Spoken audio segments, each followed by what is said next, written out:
In this video, I am going to be educating you about what Odu Ifa Ogbe Owonrin says.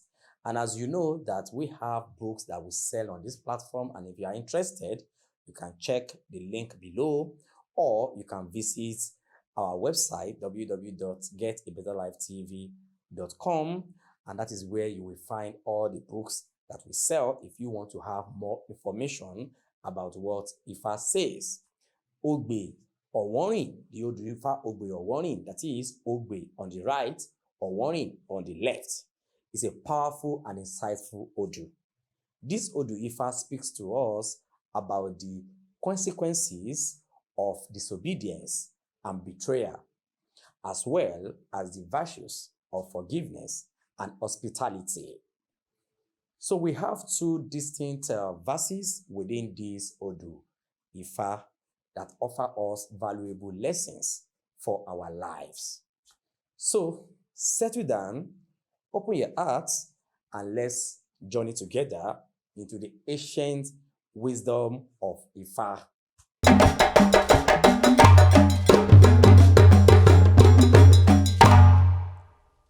So let's begin with the first verse of this Odu Ifa Ogbe Owonrin. This part, that is, this first part of this Odu Ifa recounts a time when Ifa was consulted as the annual festival approached. As you know that Ajase is all about festival, maybe Ifa festival. So this Odu Ifa did not really mention the particular festival that was approaching. So as annual festival approached, the people wanted to know how they could ensure that they would live to witness this important celebration. So it was said that Ifa was consulted at the approach of the annual festival that I'm talking about to find out how they could live to witness the festival, right? So the diviners, that is the babalawos, the diviners, in those days, there could be one or two or more diviner, babalawo, right? So the diviners revealed that they needed to offer a sacrifice, sacrifice a he-goat and 1,150 cowrie shells. In those days, it was cowrie shells that was used as means of exchange, that is the money that they spent at that time.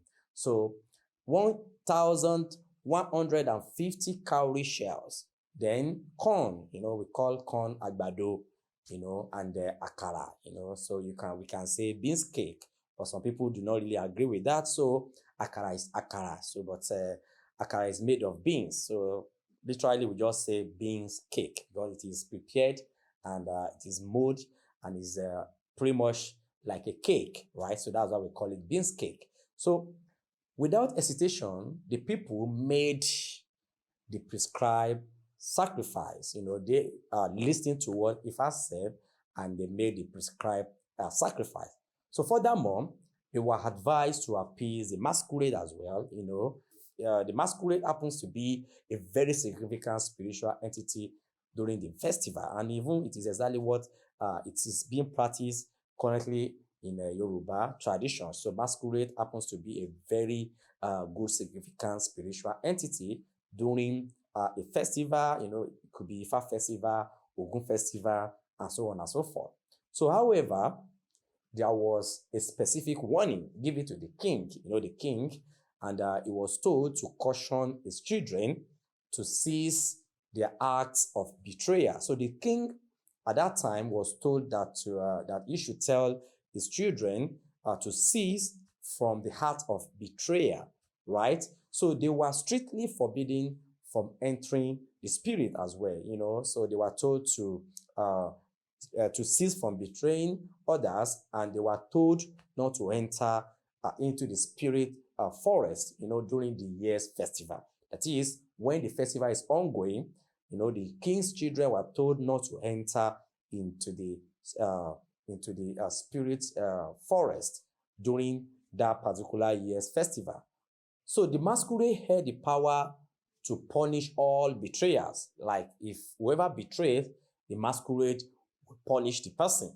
So the king, that is a responsible leader, heeded Ifa's warning and relayed it to his children. The king, unlike nowadays that some of our kings do not really pay attention to Ifa messages or to Ifa's warning. So as at that time, the king, who was a responsible leader, he was a responsible king, heeded Ifa's warning and relayed it to his children. So he told his children that they should not enter the spirit forest, and as well, they should not betray themselves. But sadly, despite his pleas, despite his the instruction given to his children, so his children did not change their wicked ways. They still went ahead to misbehave the way they usually misbehave.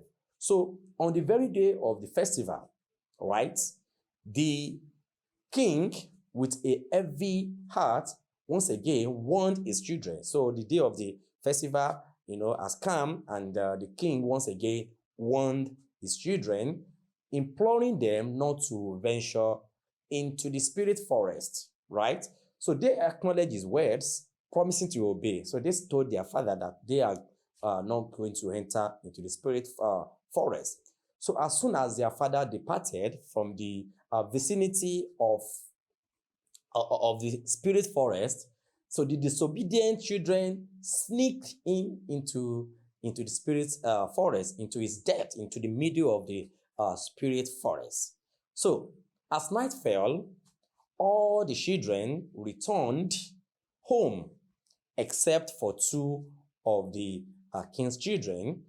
So panic gripped the family. They were looking for them, and the king and the other children went into the spirit forest. So the two of them were the one that they could not see. So the king, however, and the other children went into the spirit forest, desperately searching for them.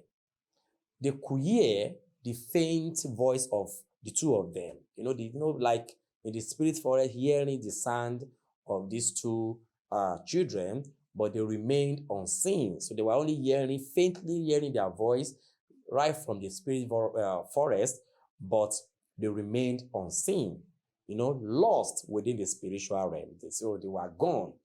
So the lesson we learn from this first verse of this Odu Ifa are stark and unforgettable. Firstly, and most importantly, this Odu Ifa teaches us the critical importance of obedience. So when we are given clear instructions or warnings, especially from a source of wisdom like Ifa or our elders, we must adhere to them without question, right? So for those of you who like to argue, who like to, challenge a thing like this, so this Ifa is telling us to always adhere to them without question, right? That is, adhere to instruction or warnings without question. Of course, you can ask question for more clarity, but at least you must adhere strictly to the warning, right? So to knowingly go against such guidance is to invite potential danger and unforeseen consequences into our lives. Secondly, this Odu Ifa as well highlights the destructive nature of betrayal. So the king's children were warned about their treacherous ways, and their inability to change untimely led to tragedy for them, right? So betrayal breeds pain, mistrust, and can have devastating outcomes, not just for the betrayed, but also for the betrayer, right? So this Odu Ifa reminds us that Ishe Buruku, that is bad character, bad deed, bad deed has a bad ending, right? Finally, this verse 1 serves as a potent reminder that venturing into forbidden territories, both physically and spiritually, that is metaphorically, can lead to sudden irreversible loss. So may we all be protected from such fates. Ashe. Now, Let's consider the specific message that this part of Odu Ifa carries for the individual whom it is divined, right? So Ifa reveals that their son possesses the trait of a betrayer. So whoever this Odu Ifa appears to is saying that such a person's son has the attribute of being a betrayer, right? So it is crucial for the parent to offer a sacrifice on the child's behalf and to urgently counsel them to abandon this harmful behavior, right? So you have to go home and warn your children not to be a betrayer and as well to always listen. So furthermore, the client whom this Odu Ifa appears to, is cautioned against meddling in matters, right, that do not concern them, like that is attending to matters that do not concern them. So to avoid unforeseen and potentially their consequences, right? So while the child may not necessarily face physical deaths, the possibility of them going missing is a significant concern. And as our Yoruba tradition states, the anguish of a missing child can be even greater than the pains of their passing out, right? And in the Yoruba, we say it like, ọmọ ẹni kú, ó sàn ju ọmọ ẹni nù lọ, right? So therefore, vigilance and proactive action are paramount, right? So now, let's move on to the second verse of this very Odu Ifa, which offers a contrasting yet equally important set of teachings, right? So as you know, Ifa speaks in many ways, right? So we have different dimensions at which a particular Odu Ifa can pass messages to us, right? So this verse recounts a journey undertaken by the wise Orunmila himself. We're talking about Orunmila, the grand Ifa priest. So this Odu Ifa was divined for Orunmila when he journeyed to Ajase for divination. Orunmila sought to know if his trip to Ajase would bring him financial prosperity. So Ifa instructed him to offer a sacrifice of 8 pigeons and 400 cowrie shells, which he promptly did, So the divination revealed that Orunmila will indeed find financial success in Ajase. However, it also foretold that he will face a significant insult, right? He will be embarrassed, so to which he must not react with anger. So Ifa assured him that he will experience some discomfort, but his own destiny would ultimately vindicate him, right? So Orunmila arrived in Ode Ajase in the late evening and was granted accommodation in the king's palace. So a mat was laid for him in a room, that is where he would sleep. Then shortly after, soldiers, warriors, soldiers, warriors returned from war, bringing with them captured slaves and seized goods, right? So the king requested that Orunmila move to the passage so that the room could be used to store the war spoils. I think you understand what this Ifa is talking about. And Orunmila have been warned not to feel insulted whenever something like that comes up, right? So Orunmila, with understanding, complied. How many of us could have even complied like that? Soon after, those who had gone to the farm returned, with large quantities of kola nut as well. Again, Orunmila was asked to relocate, to another room, this time to the veranda. It was from the room to the passage, then from the passage to the veranda of the house, so that the passage could be filled with kola nuts, farm produce as well. So Orunmila, displaying remarkable patience, moved to the veranda as well. He moved to the veranda. So as the night progressed, heavy rain began to fall, and Orunmila, exposed on the veranda, became completely drenched, right? So in the morning, Orunmila left the veranda and sat near the palace gates. Meanwhile, inside the palace, the king's residence had become unbearably hot.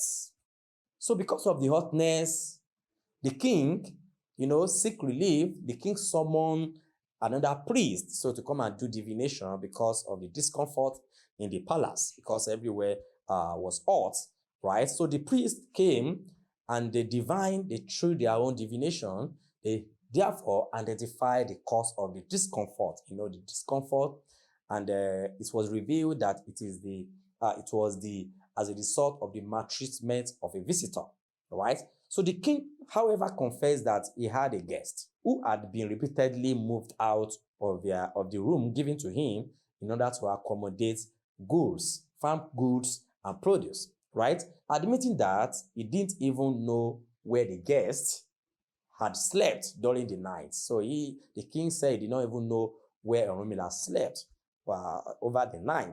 So only hearing that someone was at the gate in the morning time, right? So upon investigating, they found out that Orunmila was the one that slept at the gate of the palace.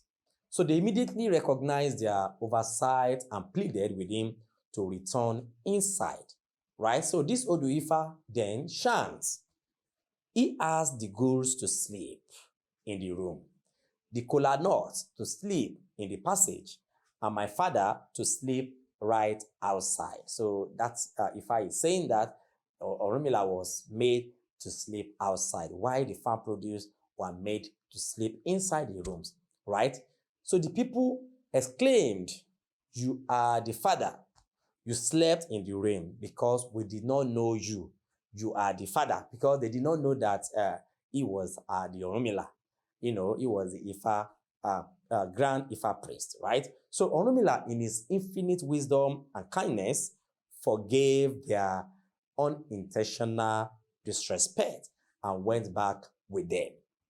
So he prepared an Ifa medicine remedy for the king, and the oppressive heat in the palace subsided. So the people of Ajase then showered Orunmila with great care and respect until he concluded his visit and returned to his home in Okegeti. So the lesson we learn from this second verse of this Odu Ifa are equally profound, focusing on our interactions with others. So firstly, this Odu Ifa emphasizes the importance of hospitality and respect towards all visitors, regardless of their status or appearance. So we must never underestimate anyone who comes into our lives or our homes. So treating guests with kindness and consideration is not just a matter of good manners. It reflects our values and can have unforeseen positive consequences. Remember the saying, àlejò jẹ owó kò jẹ ènìyàn, which means a guest consumes money, not the person. So we should be willing to invest in making our guests comfortable. Secondly, this verse beautifully illustrates the power of forgiveness, right? So despite the discomfort and disrespect he endured, Orunmila readily forgave the king and the people of Ajase when they acknowledged their mistake. Holding on to anger and resentment only harms us in the long run. So forgiveness is a sign of strength and allows for reconciliation and healing. As our elder says, bí a bá ṣe oore, a ó rí oore gbà. If we do good, we will receive good, right? So Orunmila's act of forgiveness led to his being greatly honored. So now let's consider the message this part of Odu Ifa holds for the person whom it is divined for, right? So Ifa reveals that this individual has, in some way, mistreated someone, right? This Odu Ifa urges them to seek out this person and ask for forgiveness. So, furthermore, they are strongly advised to cultivate a spirit of hospitality and to take good care of visitors in the future, so that they do not later regret their past actions. Just as the king of Ajase land, our treatment of others has a way of coming back to us, right? We have learned about the consequences of disobedience and betrayal through the first verse, and the profound importance of hospitality and forgiveness through the second verse. So these ancient stories and teachings remain incredibly relevant to our lives today, right? So let us strive to be obedient to wise counsel, to reject betrayal in all its forms. So to extend kindness and respect to all who cross our paths, and to always be ready to forgive those who err. So what are your thoughts to these verses? That is the verse 1 and the verse 2. So how do these teachings resonate with your own experiences? Please feel free to share your reflections in the comment section below. I would love to hear from you. So if you found this exploration of this Odu Ifa insightful, please consider giving this video a thumbs up and subscribing to our channel for more dives into the profound wisdom of Ifa. Thank you so much for joining me today. May the wisdom of Ifa guide and protect you always. Thank you and bye for now.